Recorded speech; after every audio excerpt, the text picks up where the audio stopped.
Boa noite.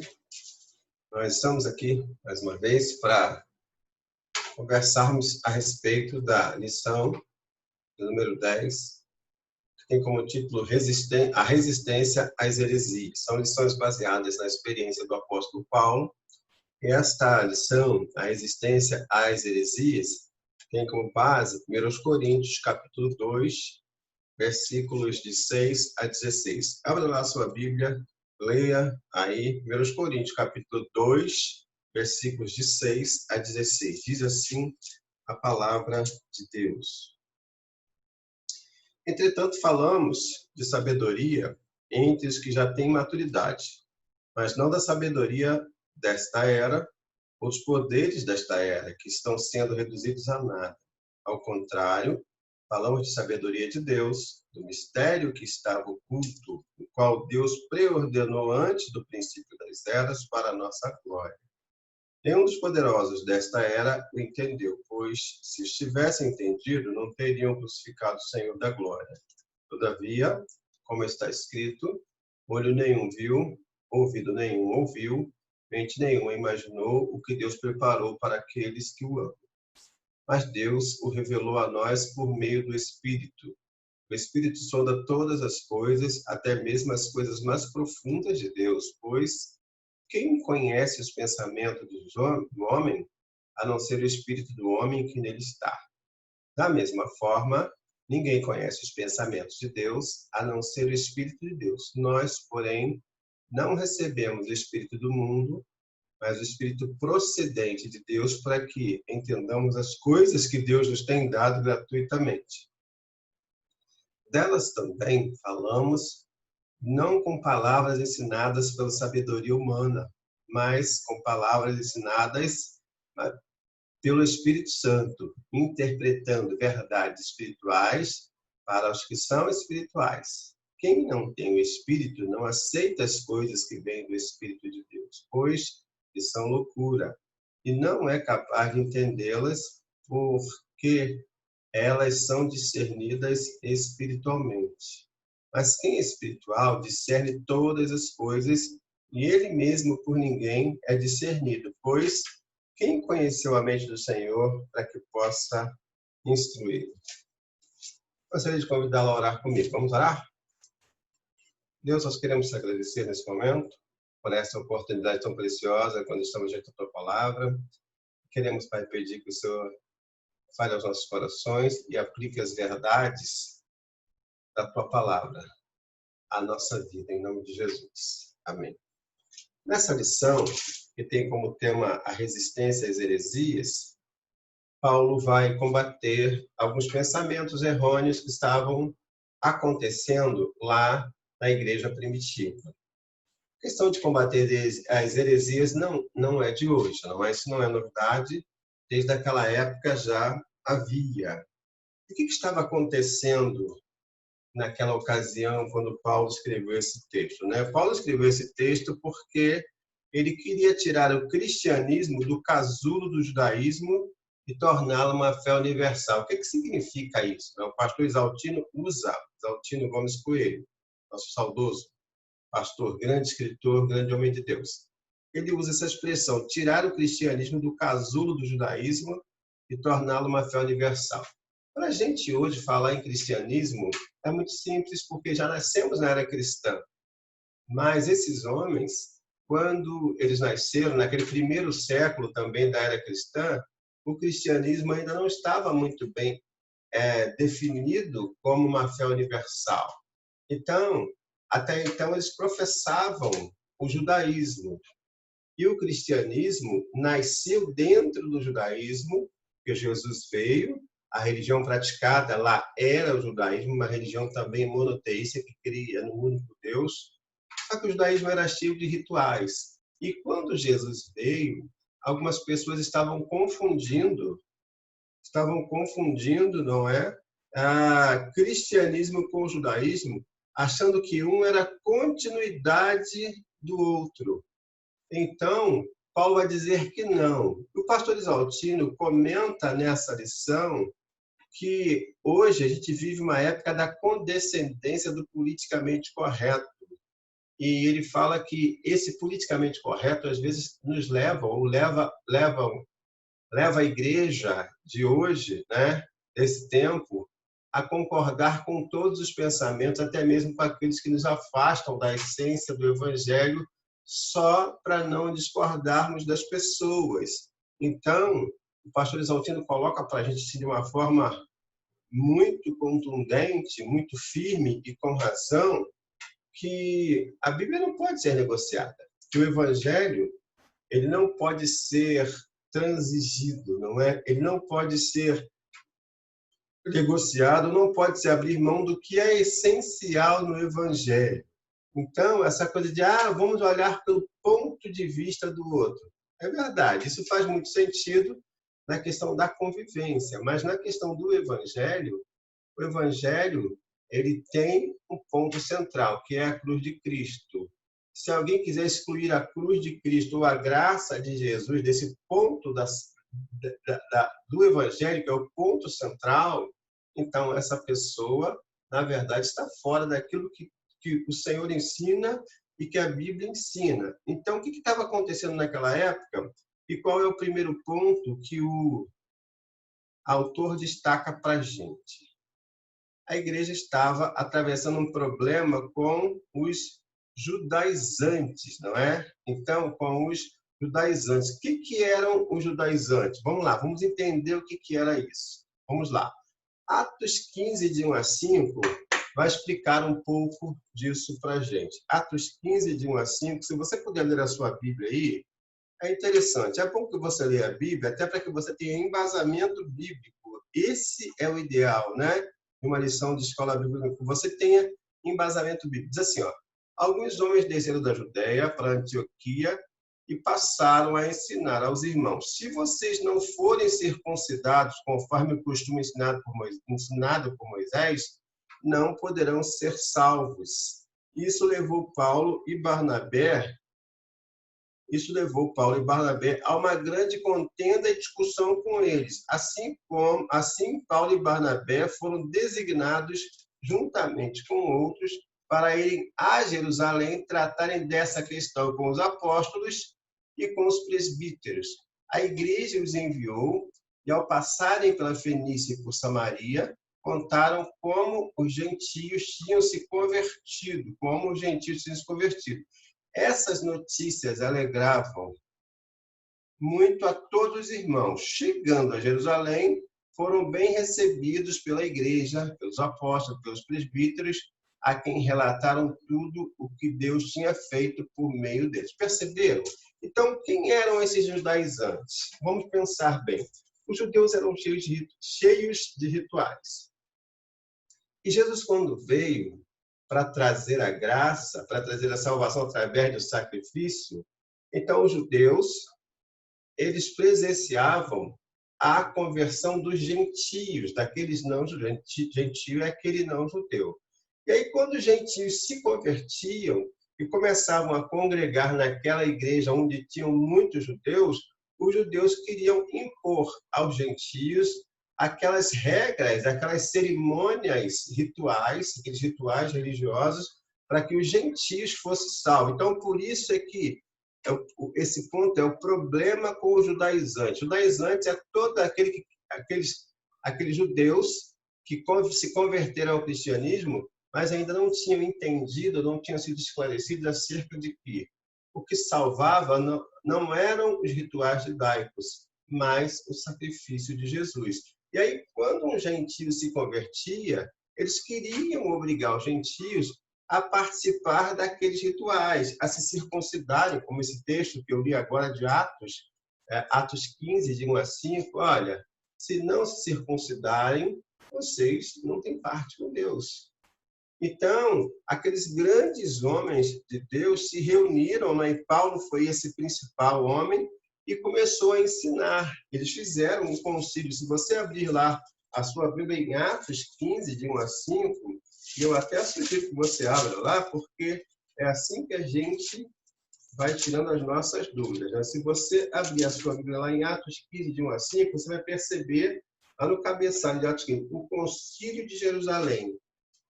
a liderança da igreja teve que fazer uma reunião para tratar desse assunto, porque tinha os judeus convertidos e os gentios que se convertiam ao cristianismo, e os judeus queriam impor para os gentios as regras do judaísmo.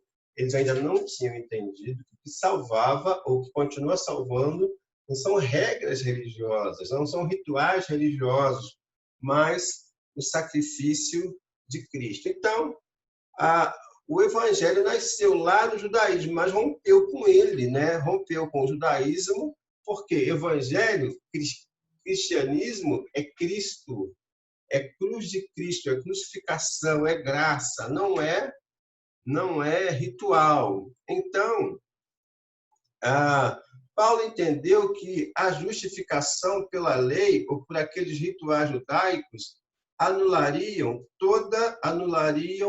todo o sacrifício de Jesus. Quando alguém diz que o que salva é isso ou aquilo, ele está excluindo o sacrifício de Jesus. E os judaizantes, os judeus convertidos ao cristianismo, queriam impor aos gentios que também se convertiam, que frequentavam a mesma igreja que eles, o mesmo espaço religioso que eles, queriam impor algumas regras que nada tinham a ver com o cristianismo, mas sim com o judaísmo. É a mesma coisa de hoje, né? Algumas pessoas resgatando aqueles símbolos judaicos. Por exemplo, você vai a algumas igrejas que o pessoal pega aquele berrante que eles chamam de shofar e tocam aquilo e acham que há naquilo alguma menção honrosa, quando de fato é uma espécie de retrocesso lá para o judaísmo. Tem igrejas que usam a estrela de Davi, tem igrejas até que usam a bandeira de Israel no templo, não é? Então, na verdade, nós temos que ter cuidado para não fazermos do ritual o ponto central da nossa fé. O ponto central da nossa fé não é rito, é evangelho de Cristo, não é? Nesse tempo de pandemia, até nós estamos vivendo uma oportunidade bem diferente. Nesse tempo, a gente não tem podido se reunir nas igrejas, e a igreja tem sido de verdade aquilo que nós pregamos.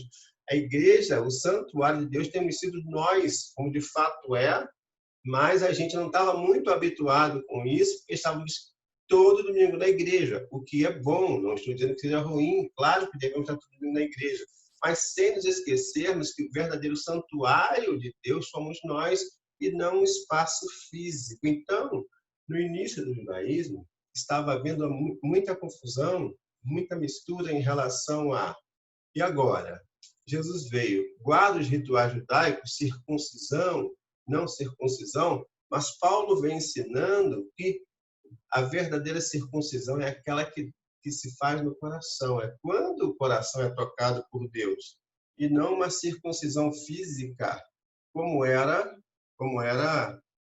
estava sendo exigido lá naquele primeiro momento, lá no primeiro século do cristianismo. Então, queridos, resgatar, não é? Dar muita ênfase aos rituais religiosos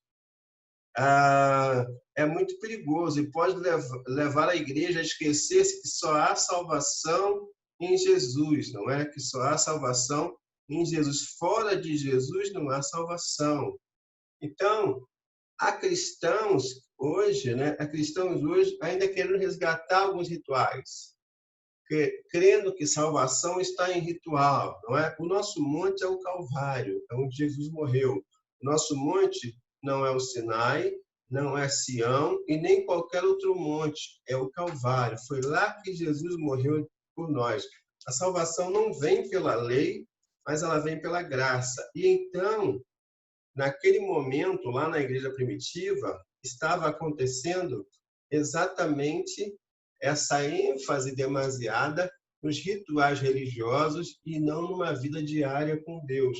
Isso estava trazendo uma certa confusão para os gentios que se convertiam, porque os gentios não tinham os mesmos hábitos religiosos que os judeus. E os judeus, ao invés de ensinarem sobre Cristo, Eles ensinavam sobre seus hábitos religiosos do judaísmo. E aí Paulo, então, está ensinando para esse pessoal que a nossa sabedoria é aquela que vem do alto, não dos rituais criados por homens, não é? E aí, no segundo ponto dessa lição, o pastor Isaltino vai destacar gnosticismo, um movimento esotérico. Vamos lá. Gnosticismo era um movimento muito em voga na época, né? Um movimento muito forte na época. Então, era um movimento esotérico que ensinava a salvação pelo conhecimento. Então, as pessoas se vangloriavam por terem muita sabedoria humana, não é? Então, é o que chama-se hoje de racionalismo cristão. Ainda hoje há o racionalismo cristão, as pessoas querendo retirar a parte sobrenatural do Evangelho. E não adianta. O Evangelho é o poder de Deus para a transformação de todo aquele que crê. O Evangelho não é um punhado de informações ou não é sabedoria humana. O Evangelho é poder de Deus para a transformação de todo aquele que crê. E quem vai combater também de uma maneira bem enfática o gnosticismo são as cartas de João, né? Naquelas epístolas de João que a gente conhece bem. As cartas de João tratam mais detalhadamente do conflito com eles, com os gnósticos, né?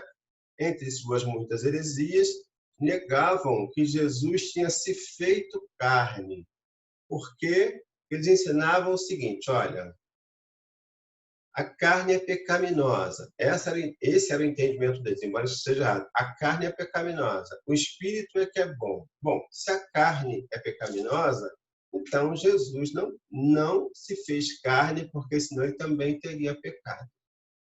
Na verdade, o que a palavra nos ensina é que o homem como um todo foi feito por Deus. É que o homem está sujeito a pecar, sim, mas que ele pode se libertar desses pecados crendo nessa salvação em Jesus Cristo e no sacrifício que Jesus fez por ele na cruz. Então, opondo-se a isso, Paulo afirmava, né, afirma que o verdadeiro mistério e o verdadeiro conhecimento estão em Cristo, não é? Estão em Cristo. Lá em 1 Coríntios, capítulo 2, não é? 1 Coríntios, capítulo 2, vamos lá, abra sua Bíblia aí, 1 Coríntios, capítulo 2, versículo de 6 a 16, olha o que ele vai dizer. 1 Coríntios, capítulo 2, versículo de 6 a 16, Paulo vai dizer o seguinte, ó.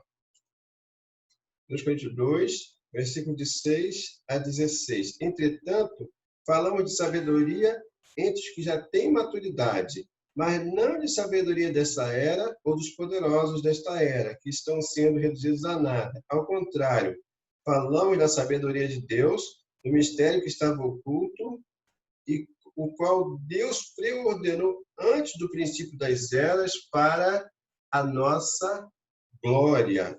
Né? Então, perceberam? É importante a gente saber que o entendimento do Evangelho é de sabedoria do alto. O homem pode ser mais inteligente que for. É bom, a inteligência é uma coisa muito útil, não estou dizendo que não seja, mas se ele só tiver inteligência terrena, sabedoria terrena, se não houver de fato uma transformação, se ele não crer nesse sacrifício de Jesus para perdão dos pecados dos seres humanos, ele não vai entender o que é poder de Deus, o que é o lado sobrenatural do Evangelho. Ele até pode ler toda a Bíblia, mas ele vai entender a Bíblia mais como um código de ética ou como um livro de história. Mas essa mensagem, ele nunca se apropriará dela se os seus olhos espirituais não forem abertos, se ele não tiver uma experiência individual com Jesus Cristo, não é? Então, Paulo dizia, né? Não só Paulo, mas João também dizia que Jesus Cristo veio em carne. E para os gnósticos, para esse pessoal defensor do gnosticismo, Cristo não havia morrido na cruz, não é? A mensagem da cruz é central no ensino de Paulo. Ele via a sabedoria gnóstica como falsa, não é? Aquele ensino do gnosticismo. Deixa eu fazer uma pergunta para você. Você acha que ainda hoje há muitos ensinos estranhos sendo usados na igreja? Quando alguém passa, isso, tem tantas campanhas hoje estranhas nas igrejas, né? Ah, vem aqui, passa na sombra da cruz, e aí coloca uma cruz, vão passar na sombra da cruz. Vem aqui, passa óleo de não sei de quê, passa isso, põe uma fitinha que foi benta lá não sei de onde, põe aqui no pulso. Ah, vamos pegar essa água aqui, que essa água faz milagre, ela foi recolhida lá no Rio Jordão.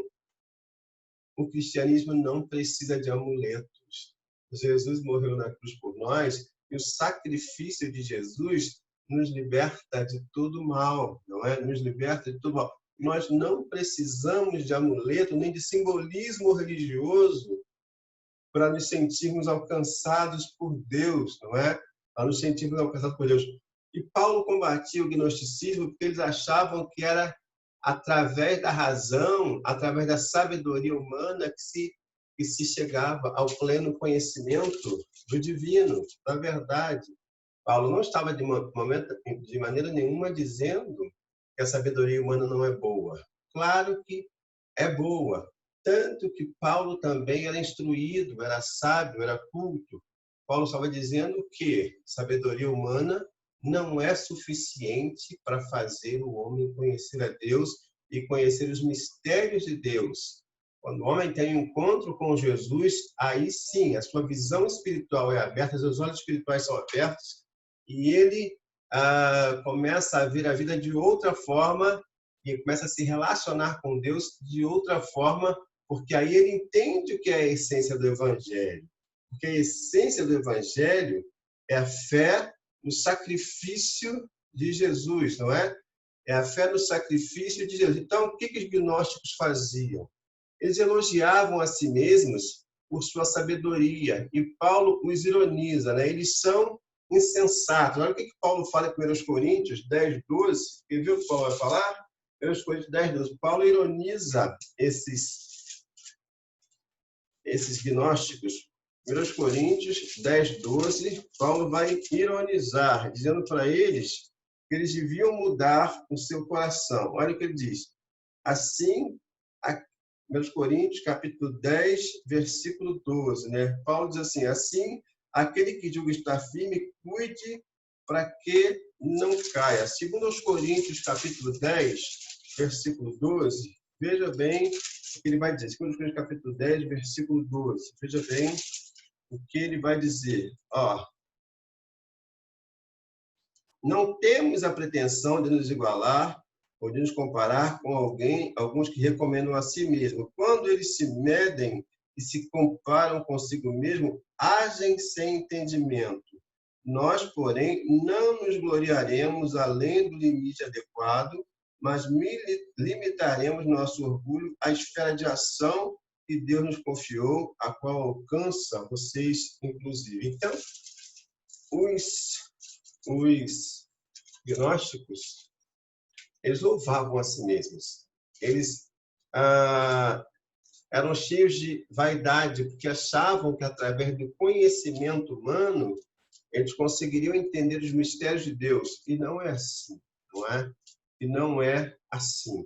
E o terceiro ponto, então, que o pastor Isaltino vai destacar para nós, é a grande intervenção de Deus na história.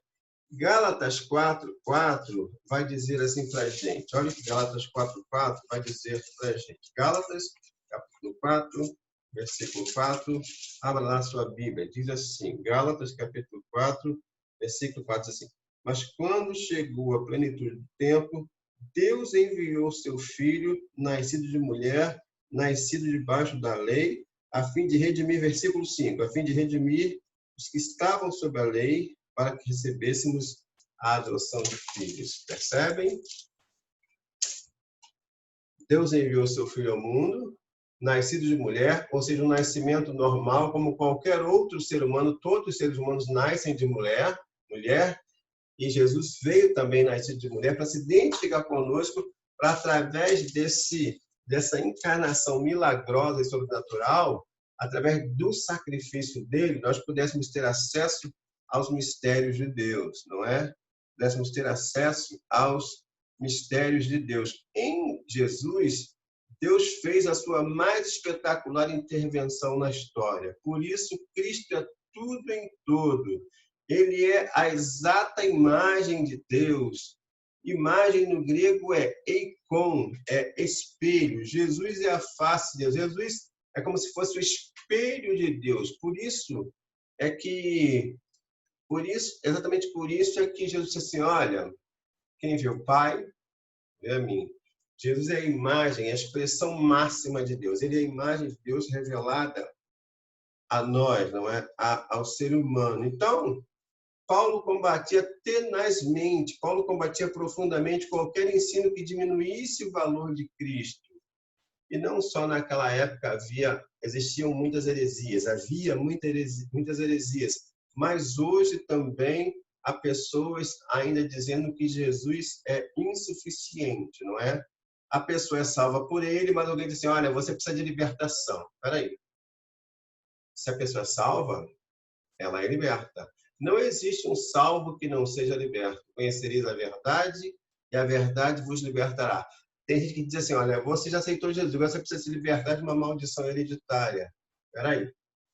A Bíblia fala que se alguém está em Cristo, nova criatura é, as coisas velhas já passaram e tudo se fez novo. Não há quem seja liberto, salvo e ainda tenha pendências espirituais. Não. O que pode faltar naquele cristão é maturidade espiritual para compreender como ele deve andar com Jesus. Mas libertação ele já tem, porque a palavra de Deus diz o seguinte, olha, conhecereis a verdade e a verdade vos libertará. E essa verdade é Jesus. Essa verdade não é um texto usado fora de contexto para defender interesses pessoais. Não. Essa verdade é Jesus. Quando alguém encontra com Jesus, aceita Jesus, não tem maldição, não tem mais... ele está na igreja, mas ele está possesso. Não existe crente possesso. Se ele está possesso, é porque, de fato, ainda não encontrou Jesus na sua vida, não é? Então, as heresias atuais mostram, como eu já estava dizendo, um Cristo insuficiente, não é? Um Cristo insuficiente. O nosso Jesus é suficiente, né? O nosso Jesus, ele é suficiente. E nessa visão, o crente está salvo. Nessa visão bíblica, se alguém está em Cristo, nova criatura é, as coisas velhas já passaram, isso que tudo se fez novo. Mas tem que ficar bem claro, não é se alguém está na igreja, é se alguém está em Cristo. Antes de ser da igreja, precisa ser de Cristo. Antes de haver uma adesão à igreja, precisa haver uma conversão diante de Jesus Cristo. Então, uma pessoa diz assim, eu aceitei Jesus e eu agora sou da igreja. Mas se nada mudou, se ela não se tornou nova criatura, na verdade não houve uma conversão. Na verdade, houve uma adesão a uma instituição religiosa. E a adesão à instituição religiosa não faz diferença nenhuma, não é? Não faz diferença nenhuma. Então, o cristão, quando tem um encontro com Jesus, a sua vida, de fato, muda. Então, precisamos recuperar a centralidade da pessoa de Jesus Cristo na vida da igreja. A igreja é de Jesus, não é? Ele a comprou. Pastores e líderes não são donos da igreja, apenas toma conta dela, da igreja, para ele, que é o dono. Então, querido, os nossos cânticos precisam ter como tema central, precisam apresentar como tema central Jesus. Há cânticos que, se você ouvir num culto, você pode atribuí-lo tanto a Jesus quanto a qualquer outra pessoa, porque nem citam o nome de Jesus, não é? Então, o culto onde Cristo não é o centro, o cântico em que Cristo não seja glorificado, pregação em que Cristo não seja anunciado, é tudo incompleto. Jesus tem que ser o centro do nosso cântico, da nossa vida, da nossa pregação, da nossa vivência, não é? Da nossa vivência diária. E aí o autor coloca algumas questões para nós pensarmos e agirmos, porque não só naquele tempo havia muita heresia, Mas hoje também ainda há muita heresia. Então, olha o que ele coloca, muito interessante. O antídoto às heresias é uma cristologia forte, ou seja, é um ensinamento forte sobre a importância de Jesus na vida da igreja, na vida dos servos de Deus, não é? Se a pessoa e a obra de Jesus são bem enfatizadas, bem ensinadas, a igreja está vacinada. Se a igreja perder Jesus de vista, ela corre risco. Por isso, fazemos 3 observações. E aí são as observações que o autor da lição faz. Ele diz assim, olha, precisamos recuperar o valor da cruz na fé cristã. Lembra daquele cântico? Sim, na cruz, sempre me glorio. Então, sempre me glorio em quem? Na cruz, não em mim. A glória é de Jesus, que morreu na cruz por nós. Na cruz que os nossos pecados foram perdoados. Segundo destaque que ele faz, não é segundo destaque, segunda observação que o autor faz. A igreja, ela, na verdade, só existe por causa de Jesus, não é? Seu carro-chefe não é o louvor, seu carro-chefe não é o pregador, nem o seu corpo de doutrinas, nem a mobília, nem o prédio. Jesus Cristo é a razão de ser da igreja. Jesus Cristo é a razão de ser da igreja, não é? Uma outra coisa que o autor também coloca para a gente tomar cuidado. A revelação de Jesus Cristo, a revelação de Deus se deu aos poucos. Lembram-se do que Hebreus fala? Tendo Deus outrora falado aos nossos pais pelos profetas, ele fala de muitas maneiras aos nossos pais pelos profetas, hoje ele nos fala em Jesus. Jesus é o ápice da revelação de Deus. Isso acontece lá no Novo Testamento. A Bíblia é dividida em 3 partes. Três pensamentos principais. Velho Testamento, Jesus virá. Toda ela aponta para Jesus. Velho Testamento, Jesus virá. Novo Testamento, Jesus já veio. Terceiro pensamento, ele voltará. Então, Jesus virá, Jesus já veio e ele voltará. Nada além disso deve ser a centralidade da igreja. Quando a centralidade da igreja é posta sobre outra coisa, senão sobre Jesus, sobre a cruz de Cristo, a igreja começa a perder a referência e começa a ser alvo de heresias. Começa a ser um espaço para heresias. Em nada devemos nos gloriar, senão na cruz de Cristo. Em nada devemos exaltar, senão aquele que morreu em nosso lugar e deu a sua vida por nós. É isso, queridos. Então, vamos dizer não às heresias. Jesus é a centralidade do nosso culto, não é? Que ele nos abençoe e que ele faça essa lição da Escola Bíblica Dominical bem entendida por todos nós. Amém? Deus te abençoe. Até a próxima. Que o Senhor te abençoe e te guarde. Amém.